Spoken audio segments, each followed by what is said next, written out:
नमस्कार। काल चक्र में रवा सभे के स्वागत बा। बेटा माँ खातिर एक ऐसा शब्द बा जौना खातिर वो कुछ भी त्याग कर सकेले। बेटा जब बड़ा होला तब बेटा के शादी में माँ अपन सब अरमान पूरा करे के चाहेले, लेकिन शादी के बाद जब बहू घर आवेले तब उहे माँ सास बन जाले। उहे माँ जौन बेटा खातिर सब कुछ त्याग करत रहे, अब उहे माँ बहू खातिर कुछ भी ना त्याग कर सके। कभी कभी ऐसा भी देखे के मिलेला कि बहू भी सास पर भारी पड़ जाले। दोष चाहे केहू में होखे, लेकिन ये दोनों स्थिति में घर के शांति भंग हो जाला। सास बहू के जे तकरार होला वो घर के शांति भंग खातिर बहुत हद तक जिम्मेदार होला। आज यही विषय पर बात होगी। यही विषय पर बात करे खातिर आज हमने संगे मौजूद बानी पंडित धनंजय दुबे जी, जे की ज्योतिष शिरोमणि बानी, साथ ही साथ ज्योतिष शास्त्र में गोल्ड मेडलिस्ट बानी। सबसे पहले पंडित जी और बहुत बहुत स्वागत बा हमनी के कार्यक्रम में। आज ये पहला सवाल बा, ई बताई कि सास बहू के जे झगड़ा बा तो घर घर में होला, बाकी काहे होला? सुनी, कौनो घर में अगर सास बहू के झगड़ा बा ओकरा पीछे ई नइखे जे सासे जिम्मेवार बाड़ी या बहू जिम्मेवार बाड़ी। एकरा पीछे कुछ ग्रह के भी कारण होला। काहे कि अगर बहू के कुंडली में कुछ ग्रह ऐसन प्रतिकूल असर दे रहल बाड़ेन कि सास से नइखे पटत या बनत, या सास के भी कुंडली में ऐसा हो सकेला कि ग्रह कुछ ऐसा प्रतिकूल असर दे रहल बाड़ेन, जैसे कि अगर सास के कुंडली में चौथा भाव में राहु होखस या मंगल होखस तो बहू से कभी बनिए ना सकेला, विचारे ना मिली कभी बने खातिर। तो ई होला। एकरा अलावा सबसे बड़का चीज कि ग्रह के बड़ा महत्वपूर्ण है जी रोल बटे। काहे कि बहू मान लीजिए कि दूसरा घर से अली, दूसरा घर में अली, तो उनका वो घर के वातावरण में, वो घर के लोग के संगे, वो घर के लोग के ग्रह के संगे आपन एगो व्यवस्था बनावे में, आपन एडजस्टमेंट में टाइम लगेला। और केहू के संगे नेगेटिव अप्रोच होला, केहू के संगे पॉजिटिव अप्रोच होला, केहू तो बहुत अच्छा लागेला, केहू बहुत अच्छा ना लागे। तो ई कारण होला, ज्योतिषीय कारण बा एकर। और ऐसे भी कई गो कारण बाटे जी। अगर बात कर जा पंडित जी तो रउआ तो बताइनी है कि कहीं ना कहीं ग्रह गोचर के जे चक्कर तो रहबे करेला, बाकी का निदान बा एकर निदान काफी महत्वपूर्ण बाटे।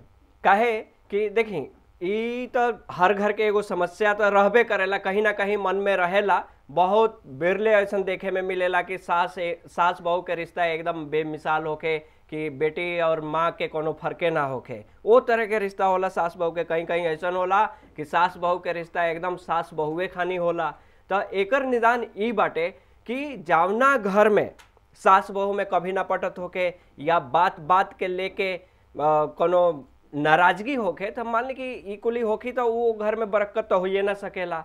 तो एकर उपाय ई बा जो वो घर के सास जे बाड़ी अगर घर के सुखमय बनावे के चाहतारी तो वो का करस कि हर सोमवार के और हर शनिवार के पीपल के जल देस, पीपल के धागा लपेटस, और घर में जितना शुभ काम बा, हरदी खास तौर पे हरदी पिसवावल पतोह से करवावस, हरदी पिसवाल पतोह से करवावस, पतोह से खाना निकलवा के खुद भोजन करस। ये अपना आप में बहुत बड़का उपाय बाटे। ये उपाय से का होई कि इतना सुखमय वातावरण हो जाई, आपस में सास बहू के इतना ज्यादा प्यार हो जाई कि माने ई कोनो ओजी प्रतिकूल प्रभाव देखे के ना मिली और बहुत अच्छा रिलेशन भी डेवलप होई। जी। तो पंडित जी आज बता रहल बानी कि अगर कोनो घर में सास बहू के रिश्ता के लेके कलह बा तो जे उपाय पंडित जी बताइनी है करी तो निश्चित तौर से घर के कलह भी दूर हो जाई और घर में शांति भी व्याप्त हो जाई। फिलहाल एगो कॉलर हमनी संगे मौजूद बानी जी। हाँ, अपन नाम बताइए, अपन समस्या बताई। जी, मेरा नाम शिवशंकर गुप्ता है जी, और मैं सुपौल बिहार से बोल रहा हूँ। जी, अपन समस्या बताएं शिवशंकर जी।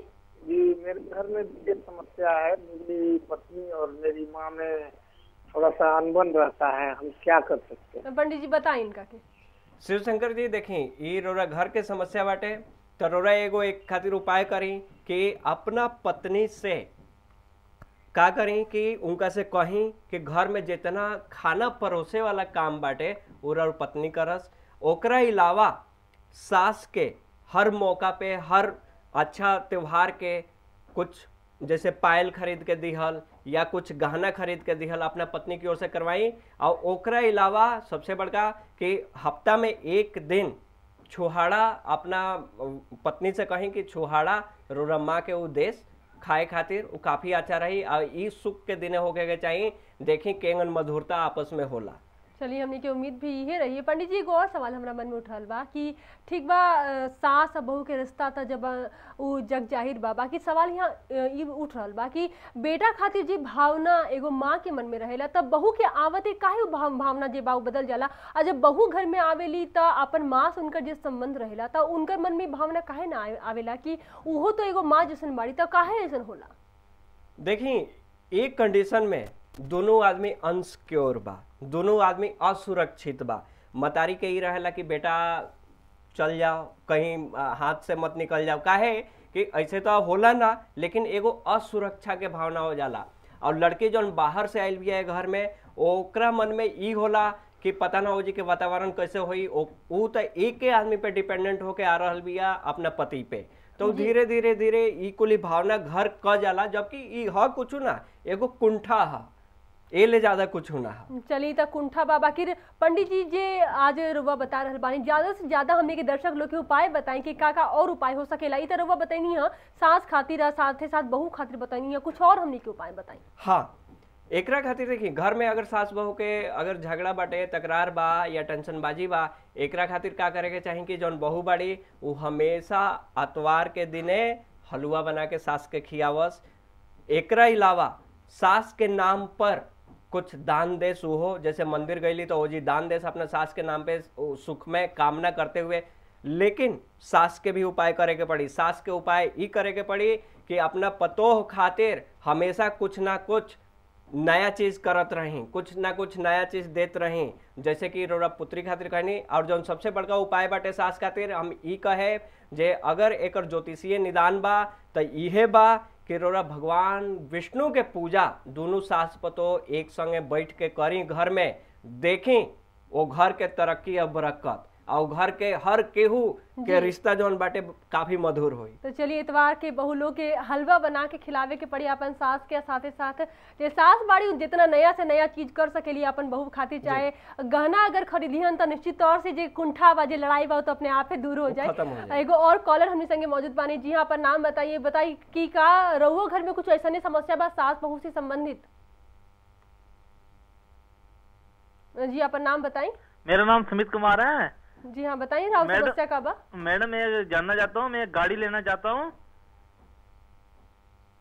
हेलो जी सुमित, ऐसा बाकी आज की हमने के जे विषय बा सास बहू के रिश्ता पर बात हो रहा बा, अगर जे राउर सवाल बा तो ओकरा खातिर रवा के एक कुंडली भेजे के पड़ी। हमने के जे पूरा पता बा कार्यक्रम के अंत में रवा के हमने के बताई। पंडित जी, आज बात हो रहा बा सास बहू के रिश्ता पर, आगे भी कुछ ऐसा बताई कि जैसे जे सास बहू के रिश्ता में जे खटास आ चुकल बा, जे लोग बैठ के देख रहल बानी आज हमने के, ता उनकर घर के साथ ही साथ जे रिश्ता बा वो खटास दूर हो जाए। सुने, अगर बहू के ई लागे कि सास हमरा वजह से नाराज बाड़ी, काहे कि केहू केहू के वजह से नाराज होला पता तो चलिए जाला, तो बहू के अगर ई लागे कि सास हमरा वजह से नाराज बाड़ी तो हर बृहस्पतिवार के सास के पैर पर हल्दी लगावस, हल्दी से जैसे हल्दी के लेपन करस, बहुत अच्छा वातावरण बनी। अगर सास के ई एहसास होके कि हम कुछ गलत बोल देनी है तो भाई माफी तो ना मांगल जा सकेला बड़ बुजुर्ग के, तो सास के जी का करे के चाहिए कि ओह दिन एगो अपना ओर से अपना हिसाब से एगो प्रीति भोज देवे के चाहिए सुख के दिने। खास तौर पे सास के अपना हाथ से खीर बना के खियावे के चाहिए पूरा घर में, वो दिन होके के चाहिए शुक्रवार। और देखिए ये रिश्ता कैसे मधुरता में बदल सास बहू के जे रिश्ता बा वो माँ बेटी में तब्दील हो जाला। फिलहाल एगो और कॉलर हमनी संगे मौजूद बानी। जी हाँ, अपन नाम बताइए, अपन समस्या बताइए। हेलो, अपन नाम बताइए, टीवी के वॉल्यूम को तनी कम कर ली। हम मांडवी देवी नाम है जी। बताए कि का रवो घर में कोनो ऐसी समस्या बा जे सास बहू के जे खटपट जे चलल आ रहल बा, त का रवो घर में कुछ ऐसी समस्या बा? हाँ, हम अपना पति के बारे में पूछल चाहे थे।